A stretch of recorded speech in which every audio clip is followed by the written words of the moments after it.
c'est comme ceux qui rentrent dans la religion et qui ferment la porte à toute distraction. Moi, je veux pas de console, moi, je veux pas de ça, moi, je veux pas de ça, je veux pas. Et même un frère, il m'a dit, j'ai pas de télé, j'ai pas de frigo. J'ai pas de frigo. Masha'Allah. Parce que si tu avais un frigo, ta foi, elle allait baisser.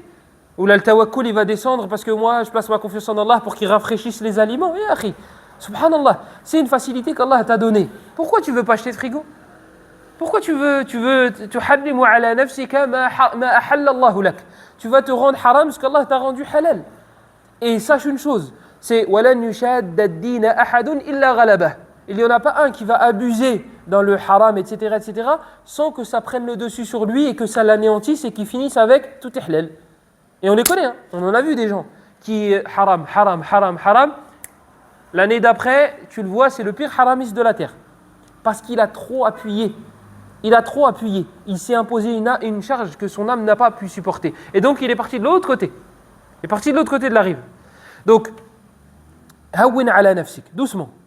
Il y a des choses, tu vas avoir du mal à t'en détacher. Surtout que toi, tu n'es pas né en Mauritanie et dans le désert.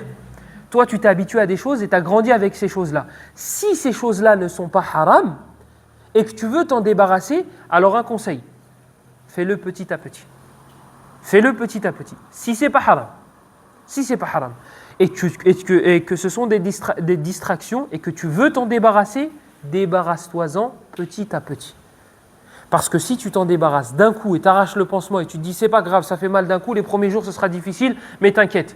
Non, ton âme ne va pas supporter. Je précise bien, dans les choses autorisées. Dans les choses qui ne sont pas haram. Amma le haram, non. Là, le haram, on arrête. Et en vrai, même le haram, il faut savoir s'y prendre. Il faut savoir comment s'y prendre. Quelqu'un, vous avez en face de vous, quelqu'un qui vient se plaindre parce qu'il fume la cigarette. Et il fume 5 paquets par jour.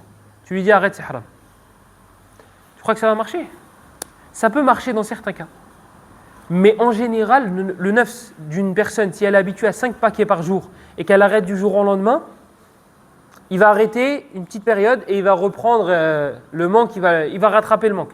Écoute, t'en fumes 5, fume 1. Fume un paquet. Tu vas dire, oh mais tu l'aides à faire du haram. Non. C'est juste une histoire de méthodologie. Moi, je suis en face d'une personne, c'est le moindre mal. Je ne suis pas en face d'une personne, c'est soit 5 paquets, soit rien. Non, ce serait trop beau. Il y a certains profils qui arrivent. Mais là, je suis en face d'une personne, je me dis, écoute, soit 5, soit 2. Et la semaine d'après, 1.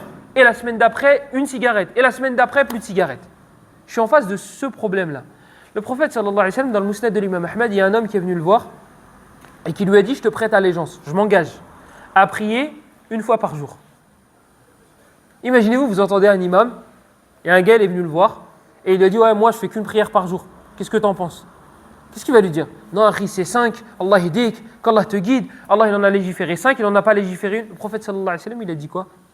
Il a accepté. On va lui dire quoi? Ah, il était d'accord avec du haram.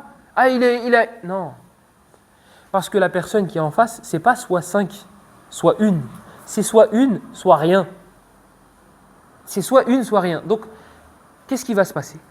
Soit je suis d'accord avec lui pour qu'il en fasse 1, soit je vais lui dire fais-en 5 et il va en faire 0. Le